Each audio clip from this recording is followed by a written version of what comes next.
إلا الله لا إله إلا الله لا إله إلا الله لا إله إلا الله السلام السلام السلام يا رسول الله السلام السلام السلام يا حبيب الله انبیاء کے سرور و سردار پر لاکھوں سلام انبیاء کے سرور و سردار پر لاکھوں سلام سب کو۔ اور اس سورہ مبارکہ میں اللہ تعالیٰ نے اپنی نشانیاں ذکر فرمائی ہیں، ان میں سے ایک نشانی بادلوں کی گرج اور چمک، اس کو عربی میں رعد کہتے ہیں، تو اس نسبت سے اس سورت کا جو ہے وہ نام رکھا گیا ہے رعد۔ اس سورہ مبارکہ میں متقین کے اوصاف بیان کیے گئے، الذین یوفون بعہد اللہ ولا ینقضون المیثاق۔ یہاں اللہ تعالیٰ نے متقین کے 8 اوصاف بیان فرمائے ہیں۔ اللہ تعالیٰ سے کیے ہوئے عہد کو پورا کرتے ہیں، یعنی وعدوں کو پورا کرتے ہیں، معاہدے کی خلاف ورزی نہیں کرتے، جن رشتوں کو اللہ تعالیٰ نے جوڑنے کا حکم دیا انہیں جوڑے رکھتے ہیں، اپنے پروردگار سے ڈرتے ہیں، حساب کے برے انجام سے خوف کھاتے ہیں، اللہ تعالیٰ کی رضا کی خاطر صبر سے کام لیتے ہیں، نماز قائم کرتے ہیں، جو ہم نے انہیں رزق عطا کیا ہے اس میں سے خفیہ اور اعلانیہ خرچ کرتے ہیں، بد سلوکی کا دفاع حسن سلوک سے کرتے ہیں۔ اسی طرح اللہ تبارک و تعالیٰ نے اسی 13ویں پارے میں قرآن کریم فرقان حمید کے نزول کی حکمت کو بیان کیا ہے سورہ ابراہیم میں، کتاب انزلناہ الیک لتخرج الناس من الظلمات الی النور باذن ربہم الی صراط العزیز الحمید۔ اس میں اللہ تبارک و تعالیٰ نے قرآن کریم کے نازل کرنے کی حکمت کو بیان کیا ہے کہ آپ صلی اللہ علیہ وسلم لوگوں کو ان کے پروردگار کے حکم سے اندھیروں سے نکال کر روشنی میں لے آئیں، یعنی اس ذات کے راستے کی طرف جس کا اقتدار سب پر غالب ہے۔ اور آگے اللہ تعالیٰ نے سورہ ابراہیم 13ویں پارے میں قرآن کریم عربی میں کیوں نازل کیا گیا، یہ جو ہے وہ کفار مکہ کا اعتراض تھا کہ قرآن دوسری زبان میں کیوں نازل نہیں کیا گیا، تو یہاں اس کا جواب دیا جا رہا ہے کہ وَمَا أَرْسَلْنَا مِن رَّسُولٍ إِلَّا بِلِسَانِ قَوْمِهِ لِيُبَيِّنَ لَهُمْ۔ اس سے پہلے بھی جتنے انبیاء و رسول تشریف لائے ہیں، جس قوم میں ہم نے اس نبی کو مبعوث کیا ہے اسی زبان میں ہم نے احکام بھی بھیجے ہیں، تاکہ اس قوم کے لوگوں کو آسانی کے ساتھ ہمارے احکام کیا ہے سمجھ بھی آ جائیں۔ تو اس لیے آپ قریش کے ایک قبیلہ بنو ہاشم سے ہیں، تو اس لیے عربی بولتے تھے، تو اس لیے ہم نے قرآن بھی عربی زبان میں آپ کو عطا فرمایا۔ اسی طرح 13ویں پارے میں شکر کرنے سے نعمتوں میں اضافہ ہوتا ہے، وَإِسْتَأْذَنَ رَبُّكُمْ لَئِن شَكَرْتُمْ لَأَزِيدَنَّكُمْ وَلَئِن كَفَرْتُمْ إِنَّ عَذَابِي لَشَدِيدٌ۔ اللہ تعالیٰ کی طرف سے دی ہوئی نعمتوں پر شکر ادا کرنے سے نعمتوں میں اضافہ ہوتا ہے، یا تو مقدار میں اضافہ ہوتا ہے یا نعمتوں کے باقی جو رہنے میں ہوتا ہے۔ شکر کرنے کی بجائے ناشکری کی جائے تو یا دنیا میں نعمتیں چھین لی جاتی ہیں یا آخرت میں عذاب ہوگا۔ اسی طرح اللہ تبارک و تعالیٰ نے حضرت ابراہیم علیہ السلام کی دعا، آخر میں اللہ تعالیٰ نے ابراہیم علیہ السلام کی دعا وَإِذْ قَالَ إِبْرَاهِيمُ رَبِّ اجْعَلْ هَذَا الْبَلَدَ آمِنًا وَاجْنُبْنِي وَبَنِيَّ أَن نَّعْبُدَ الْأَصْنَامَ۔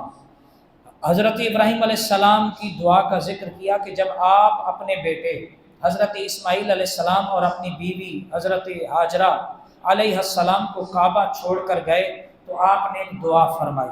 کیا دعا فرمائی؟ اے اللہ شہر مکہ کو امن کا گہوارہ بنا، مجھے اور میری اولاد کو ہمیشہ بت پرستی سے بچانا، انہیں پھلوں کا رزق عطا فرمانا۔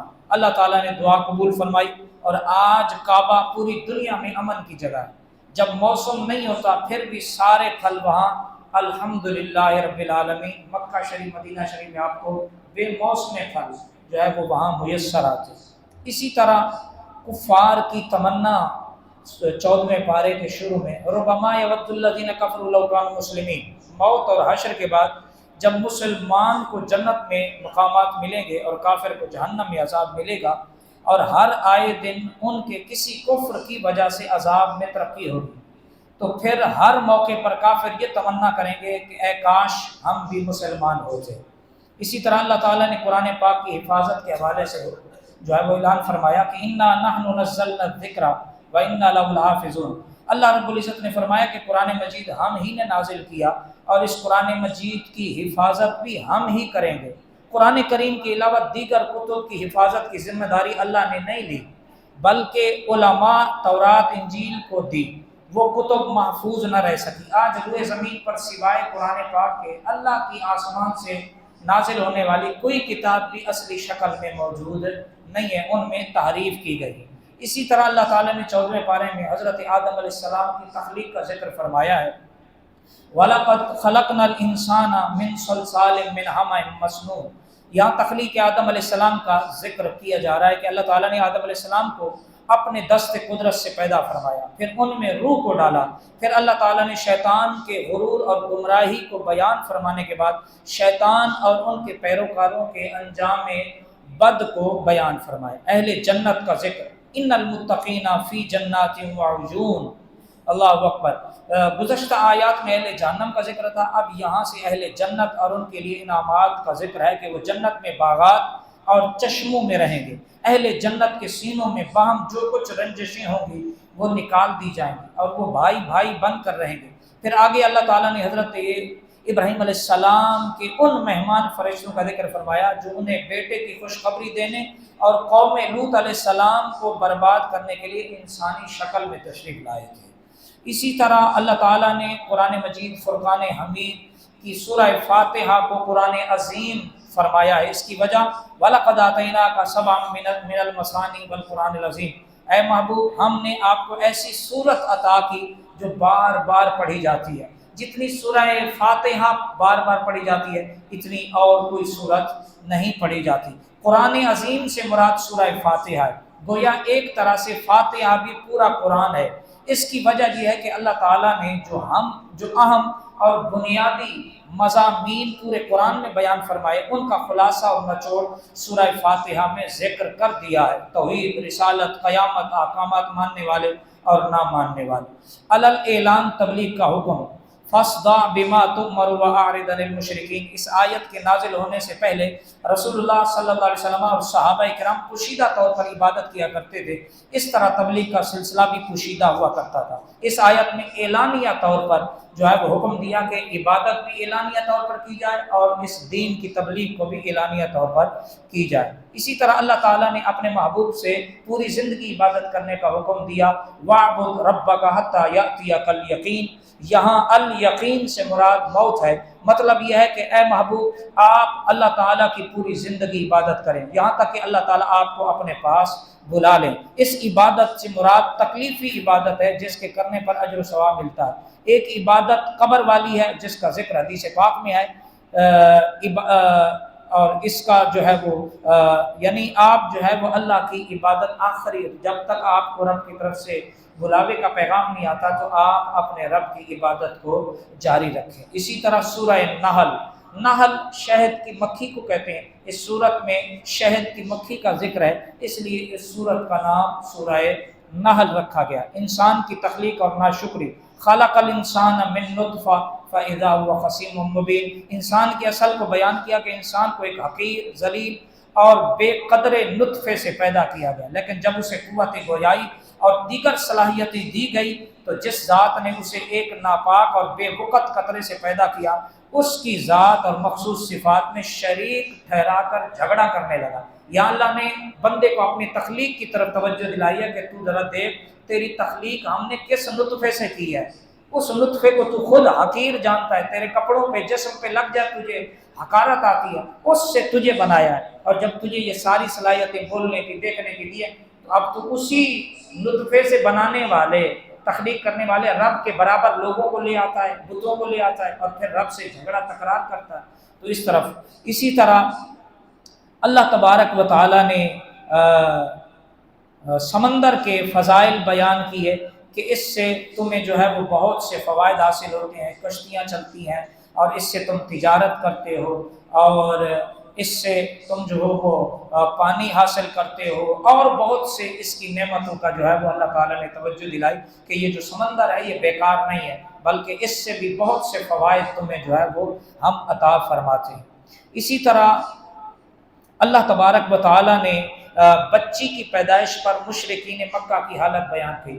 دور جاہلیت میں بچی کی پیدائش کو مکہ والے اپنے لیے نحوست سمجھتے تھے، زحمت سمجھتے تھے، اور بچیوں کو اللہ کی بیٹیاں مانتے تھے۔ تو اس طرف اللہ تعالیٰ نے جو ہے وہ بیان فرمایا کہ وَإِذَا بُشِّرَ أَحَدُهُم بِالْأُنثىٰ ظَلَّ وَجْهُهُ مُسْوَدًّا وَهُوَ كَظِيمٌ۔ گزشتہ آیت میں مشرکین کی بے انصافی بیان کی گئی کہ اللہ تعالیٰ کے لیے اولاد بھی مانتے ہیں، لیکن وہ جنس بیٹیاں جسے خود قبول کرنے کے لیے تیار نہیں۔ اب یہاں سے ان کی بری عادت کو بیان کیا جا رہا ہے کہ اگر ان کے ہاں لڑکا پیدا ہو تو خوش ہوتے ہیں، اور جب ان میں سے کسی کے ہاں بیٹی کی پیدائش ہوتی ہے تو ان کا چہرہ سیاہ ہو جاتا ہے، اور اسے اتنا برا سمجھتے ہیں کہ لوگوں سے منہ چھپاتے پھرتے ہیں، اور سوچتے رہتے ہیں کہ ذلت برداشت کر کے اسے اپنے پاس رکھ لیں یا پھر زمین میں دبا دیں۔ اللہ اکبر، اللہ الا ساء ما یحکمون، یہ کتنا برا فیصلہ ہے جو وہ کر رہے ہیں۔ آج جو بچیوں کو اللہ نے عزت عطا فرمائی ہے، اس کا یہ سارا جو